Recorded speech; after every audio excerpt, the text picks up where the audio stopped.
والصلاة والسلام على اشرف الانبیاء والمرسلین وعلى آلہ وصحبہ اجمعین اما بعد فاعوذ باللہ السمیع العلیم من الشیطان الرجیم بسم اللہ الرحمن الرحیم انا نحن نزلنا الذکر وانا لہ لحافظون صدق اللہ العظیم اللہم صلی علی محمد وعلی آل محمد کما صلیت علی ابراہیم وعلی آل ابراہیم انک حمید مجید اللہم بارک علی محمد وعلی آل محمد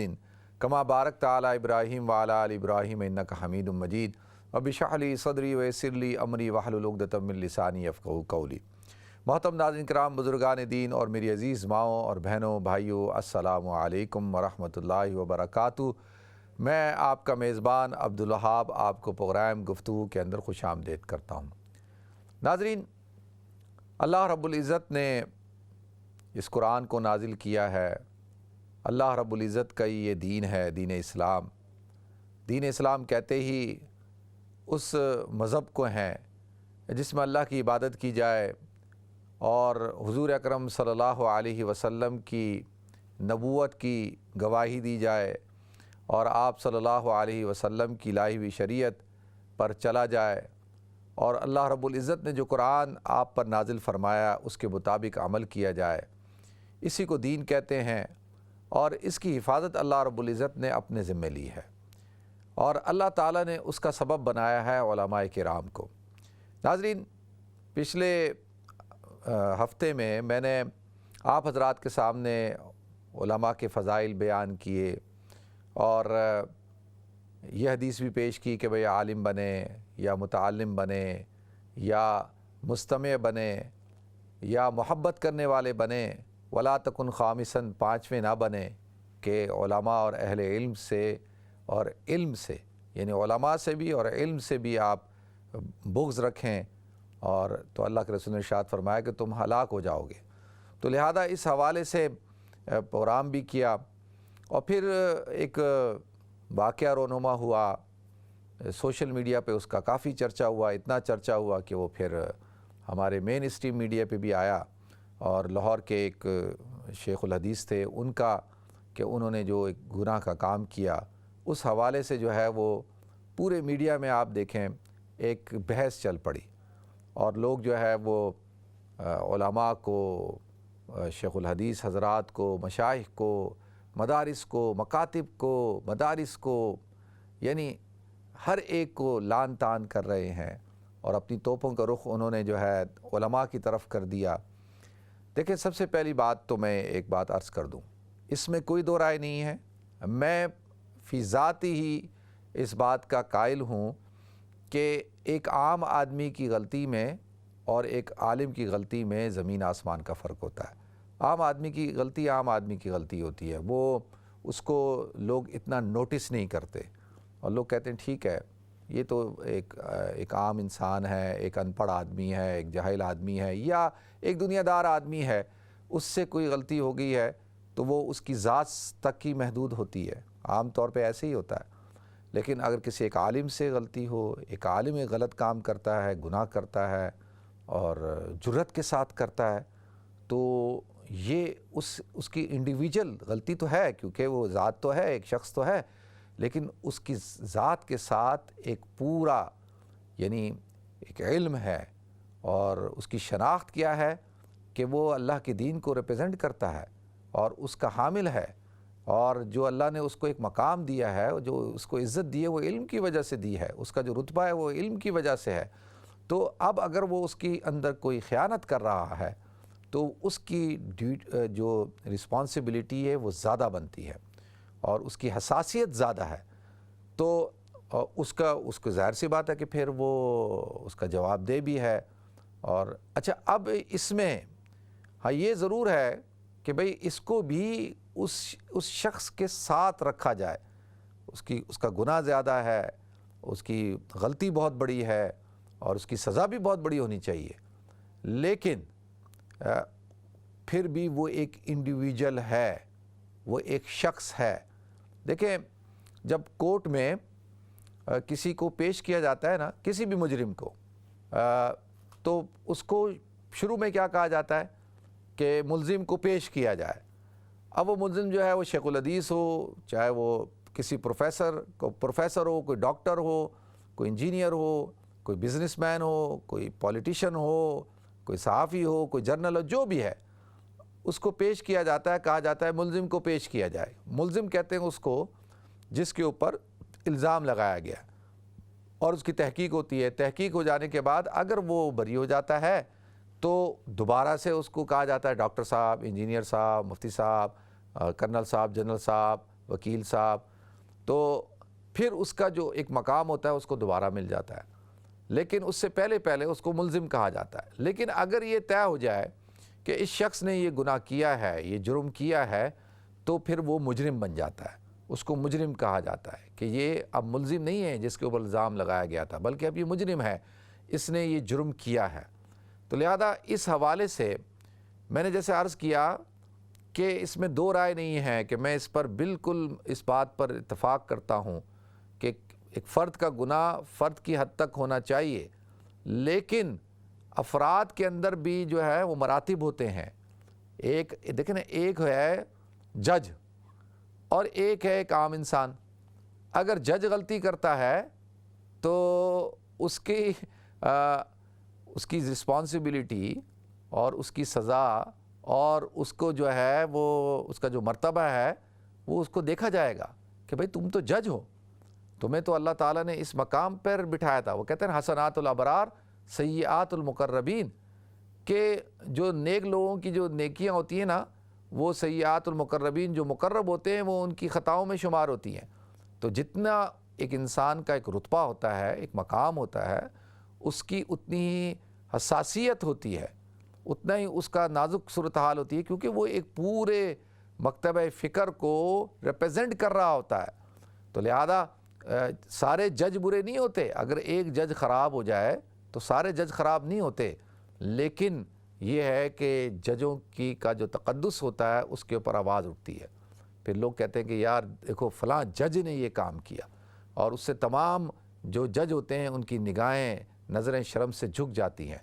تو اسی طرح دیکھیں جنرل اگر غلطی کرتا ہے تو وہ تو جنرل ہے، لیکن وہ فوج کا جنرل ہے، اس نے اگر کوئی غلطی کی ہے تو اس کی حساسیت زیادہ ہے، اور اس کو اس سے جو ہے پورے جو آرمی کے جنرلز ہوتے ہیں ان کی عزت داؤ پہ لگ جاتی ہے۔ اسی طرح سے پولیٹیشین اگر کوئی غلطی کرتا ہے، اسی طریقے سے کوئی بھی آپ لے لیں کوئی شخصیت، اسی طریقے سے اگر ایک عالم دین کرتا ہے، ایک شیخ الحدیث کرتا ہے، تو اس کی حساسیت بہت بڑھ جاتی ہے۔ تو لہذا اب یہ کہنا کہ جی وہ تو اس کو بھی اسی طرح سے ٹریٹ کیا جائے جیسے ایک عام آدمی کو ٹریٹ کیا جاتا ہے، نہیں، اس کو عام آدمی سے زیادہ اس کی حساسیت ہے اس کو، کیونکہ دیکھیں کہ وہ مذہب کو ریپرزینٹ کرتا ہے، اور وہ شیخ الحدیث ہے، وہ حدیث پڑھاتا ہے، اور ہزاروں اس کے شاگرد ہیں، اور وہ اس کا جب اس کے اوپر سے اعتماد ختم ہو جائے گا امت کا، جب اعتماد ختم ہوگا تو پھر کیا ہوگا کہ لوگ شکوک و شبہات کے اندر مبتلا ہو جائیں گے۔ تو لہذا ایک بات تو ہمیں ذہن میں رکھنی چاہیے کہ دیکھیں اگر کسی جنرل کی کوئی غلطی ہوتی ہے تو کیا ہوگا، زیادہ سے زیادہ فوج بدنام ہو جائے گی۔ کوئی جج غلطی کرتا ہے تو کیا عدلیہ کے ادارے پہ آواز اٹھ جائے گی، اور کوئی جو ہے پولیٹیشین غلطی کرتا ہے تو لوگ سیاستدانوں کو گالیاں دیں گے، اب سیاستدان برے ہوتے ہیں، ٹھیک ہے، اور اسی طریقے سے کسی صحافی کو۔ لیکن اگر کوئی مفتی اور اگر کوئی شیخ الحدیث اور کسی ادارے کا شیخ التفسیر جو ہے اگر غلطی کرتا ہے تو پھر اس سے دین بدنام ہوتا ہے، اس سے اسلام بدنام ہوتا ہے، اور اس سے جو ہے وہ اچھا اس کو پھر اس کا تقابل آپ نہیں کر سکتے۔ دیکھیں اگر کوئی شخص تقابل کرے، آج کے کسی عالم کا تقابل کرے صحابہ کرام سے، تو یہ کس قسم کا تقابل ہے، یہ کون سا قیاس ہے، یہ تو قیاس مال فارق ہے۔ کہاں صحابہ کرام کا مقام اور کہاں ان کی مقدس شخصیات اور کہاں میں اور آپ۔ تو ایک تو تقابل نہیں کرنا چاہیے کہ بھئی ان سے غلطیاں ہو گئی تو ان سے ہوگی تو کیا ہوگی، نہیں نہیں نہیں نہیں نہیں نہیں، دیکھیں یہ بات بالکل غلط ہے۔ یہ جو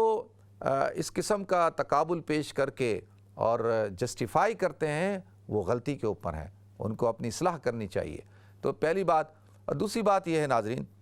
کہ ایک بات تو واضح ہے کہ یہ دین اللہ کا ہے، اللہ تعالیٰ نے اس دین کی حفاظت اپنے ذمے لی ہے، اور دین کے لیے اللہ تعالیٰ افراد بھی خود پیدا کرے گا، اور اس دین پر ٹھیکیداری کسی کی بھی نہیں ہے کہ کوئی آدمی کہنا کہ جی یہ شیخ الحدیث کی ٹھیکیداری ہے یا شیخ التفسیر کی ٹھیکیداری ہے یا علماء مولویوں کی ٹھیکیداری، ایسا نہیں ہے۔ اللہ تعالیٰ تو اپنے دین کی حفاظت جو ہے وہ ایک فاسق فاجر آدمی سے بھی لے لے گا، اللہ تعالیٰ اس سے بھی دین کا کام لے لے گا۔ اللہ تعالیٰ محتاج نہیں ہے،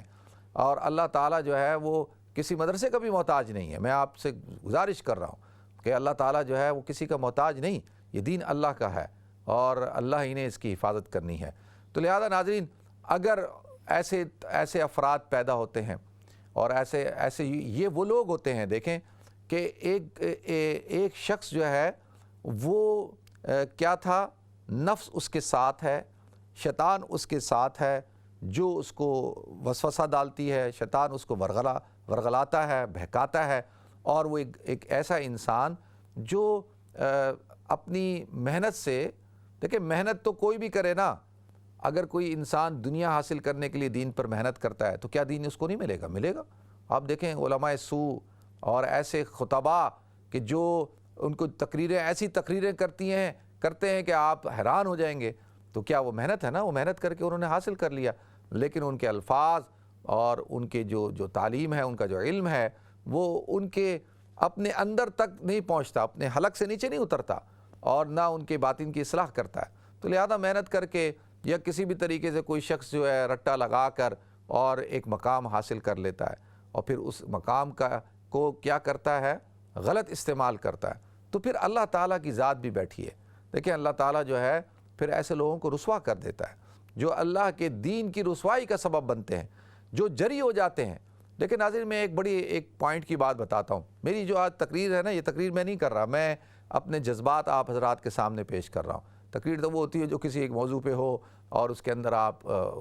تسلسل کے ساتھ ایک گفتگو کریں، اس میں تسلسل نہیں ہے، صرف عرض یہ کرنا ہے کہ دیکھیں ایک شخص ہوتا ہے جو دنیا دار ہوتا ہے، وہ کاروبار کر رہا ہے، جاب کرتا ہے، اور نہ وہ دعویٰ کرتا ہے کہ بھائی میں بڑا متقی ہوں، پرہیزگار ہوں، میں بڑا دیندار آدمی ہوں، وہ بیچارہ سادہ سا چل رہا ہوتا ہے۔ تو وہ کیا ہے کہ وہ بھی اس سے اگر خطا ہو جاتی ہے، گناہ ہو جاتا ہے، تو وہ توبہ بھی کرتا ہے۔ اور سم ٹائم کیا ہوتا ہے کہ ایک انسان چلے وہ بھی اگر گناہ ہو رہے ہیں، غلطیاں ہو رہی ہیں، اور اس کو کوئی پکڑ نہیں ہو رہی نا، اس کو کسی قسم کوئی پکڑ کا سامنا نہیں ہے، کوئی پریشانی کا سامنا نہیں ہے، کوئی مصیبت نہیں آ رہی، کوئی پریشانی نہیں آ رہی، تو وہ بھی جری ہونا شروع ہو جاتا ہے۔ وہ بھی کہتا ہے یار میں تو گناہ کرتا ہوں، پکڑا ہی نہیں جاتا، مجھے تو کچھ ہوتا ہی نہیں ہے، میں تو شراب پیتا ہوں، مجھے تو کبھی کچھ نہیں ہوا، میں زنا کرتا ہوں، میں تو کبھی کسی پکڑ میں نہیں آیا، میں تو حرام کام کرتا ہوں، مجھے تو کوئی پکڑ نہیں آئی، میں نے تو قتل کیے، ڈاکے ڈالے، کرپشن کی، یہ جتنے بھی غلط کام ہیں میں کر رہا ہوں، لیکن مجھے تو کوئی کچھ ہو نہیں رہا، میں تو ترقی کر رہا ہوں۔ لیکن ایک شخص ہے وہ ایسے حالات پیدا کرتا ہے، اس طریقے سے غلط طریقے سے ایک عہدہ حاصل کر لیتا ہے، اور وہ کہتا ہے دیکھو مجھے تو کسی نے نہیں روکا، میں اس مقام تک پہنچا ہوں۔ تو اب کیا ہوتا ہے کہ انسان کے اندر جرأت پیدا ہو جاتی ہے، اور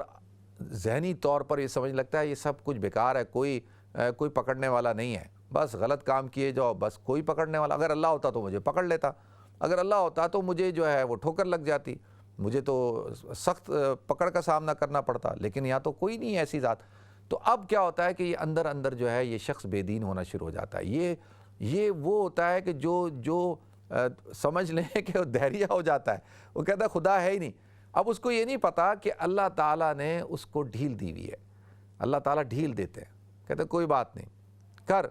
اللہ تعالیٰ اس کو ڈھیل دے رہے ہیں، اور وہ بس لگا ہوا ہے، وہ سمجھ رہا ہے بھائی میں تو میرے اختیار میں ہے سب کچھ، مجھے تو کوئی روکنے والا نہیں، اللہ نے اس کو ڈھیل دی ہوئی ہے۔ تو لہذا ایک دن پھر اللہ پکڑتا ہے نا، ان بطش ربک لشدید، اللہ کی پکڑ سخت ہے، اللہ پکڑ لیتا ہے۔ پھر ایک دن اللہ پکڑتا ہے، اللہ مہلت دیتا ہے انسان کو کہ تم غلط کام کر رہے ہو، تو دیکھو تم انسان ہونے کی ایسے سے تم نے کر لیا، ٹھیک ہے، تمہارے اندر گناہ کا جذبہ ہے، مادہ ہے، شیطان ہے، نفس ہے، تم سے غلطی ہو گئی، تم سے گناہ ہو گیا، تم توبہ کر لو، تم معافی مانگ لو، تو اللہ تعالیٰ بھی تمہیں معاف کر دے گا، اللہ تعالیٰ تمہارے ساتھ ستاری کا معاملہ کرے گا۔ لیکن جب تم جو ہے وہ جرت کر لیتے ہو نا کہ بھائی کوئی پکڑنے والا نہیں ہے، کھلم کھلا لگے ہوئے ہو، اور تو پھر اللہ کی پکڑ بڑی سخت ہوتی ہے۔ آپ اٹھا کے دیکھ لیں، ہسٹری اٹھا کر دیکھ لیں، آپ پورے قرآن کو پڑھ کے دیکھ لیں کہ اللہ نے پھر کیسے پکڑا۔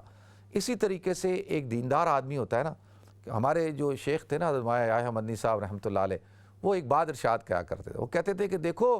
جو دنیا دار بگڑتا ہے نا تو اس کا نقصان اس کو ہوتا ہے، لیکن جو دیندار آدمی بگڑتا ہے اس کا نقصان اس کو نہیں بلکہ پوری سوسائٹی کو، پورے معاشرے کو ہوتا ہے، اور وہ اس کا بگڑنا زیادہ خطرناک ہے۔ وہ کہا کرتے تھے کہ ایک مولوی جو ہے غلط کام کرے گا تو اس کو جائز کرنے کی کوشش کرے گا، اور دنیا دار آدمی تو غلط کر رہا ہوگا، اس کے ذہن میں ہوگا ہاں میں غلط کر رہا ہوں، لیکن یہ اس کو کیا کرے گا؟ وہ کہتے ہیں نا کہ ایک گاؤں کے اندر ایک صاحب کا گدھا چوری ہو گیا۔ جب وہ گدھا چوری ہو گیا تو لوگ ڈھونڈ رہے ہیں بھائی گدھا کدھر گیا، گدھا کدھر گیا، تو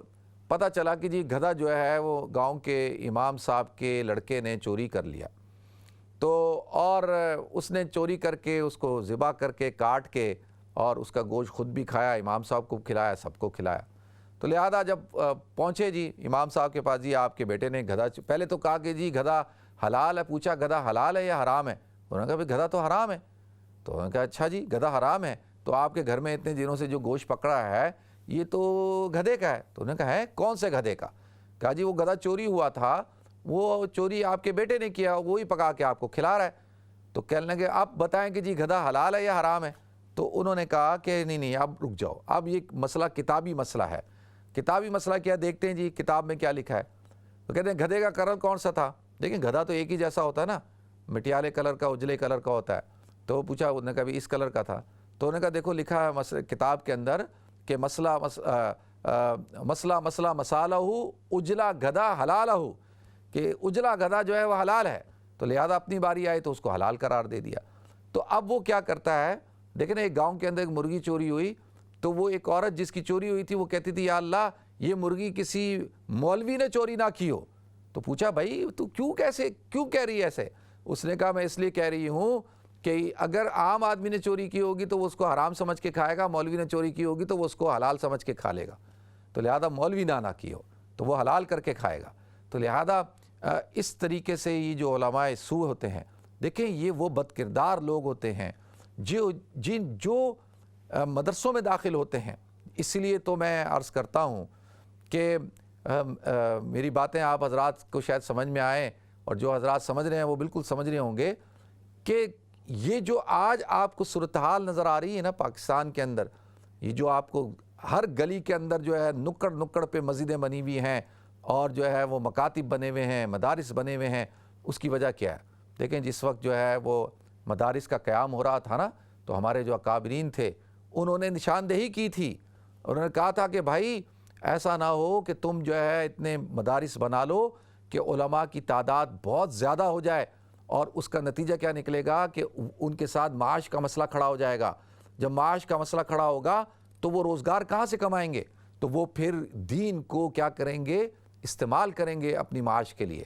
اپنی روزگار کے لیے۔ تو جب دین روزگار بن جائے، دین جب معاش کا ذریعہ بن جائے تو اس میں خرابی پیدا ہوگی۔ پھر ان کا کہ پھر جب کثرت سے لوگ پیدا ہوں گے تو ان کی اہمیت ختم ہو جائے گی، ان کا احترام ختم ہو جائے گا، اور پھر دوسرا وہ سوسائٹی کے اوپر بوجھ بنیں گے۔ اور تیسری بات کیا تھی کہ انہوں نے کہا کہ ایک بہت بڑا طبقہ جو ہے وہ ان کے اندر شامل ہو جائے گا، اور وہ ان کا لبادہ اوڑھ کر اور اس کو اپنی دنیا کے لیے استعمال کرے گا، اور پھر وہ تقدس کا لبادہ اوڑھ لے گا۔ دیکھیں تقدس کا لبادہ، بہت سارے لوگ مجھے کہتے ہیں، دیکھیں میں تو بات اسٹیٹ کر رہا ہوں، اور جو میرے قریبی لوگ ہیں، جو میری مسجد کے لوگ ہیں، محلے کے لوگ ہیں، خاندان کے لوگ ہیں، یا لندن جو لوگ جانتے ہیں وہ سب جانتے ہیں، کوئی ہٹو بچوں نہیں ہے،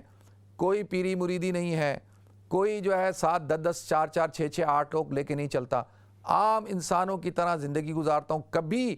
یعنی اس بات کا دعویٰ نہیں کیا کہ جی میں بڑا متقی پرہیزگار ہوں اور بڑا تہجد گزار ہوں، اور مجھ سے بڑا جو ہے وہ کرامت والا بندہ کوئی نہیں، اور میرے پاس فلاں وظیفے ہیں، میرے پاس فلاں موکل ہیں، کبھی دعویٰ نہیں کیا، اور نہ ہیں حقیقت میں۔ تو یہ جو خرابی پیدا ہوتی ہے نا، وہ کیوں پیدا ہوتی ہے؟ وہ پیدا ہوتی ہے کہ جب آپ ان شخصیات کو جو ہے اپنے سروں کے اوپر بٹھا لیتے ہیں، اور ان کو آپ سمجھتے ہیں کہ یہ انسان ہی نہیں ہے۔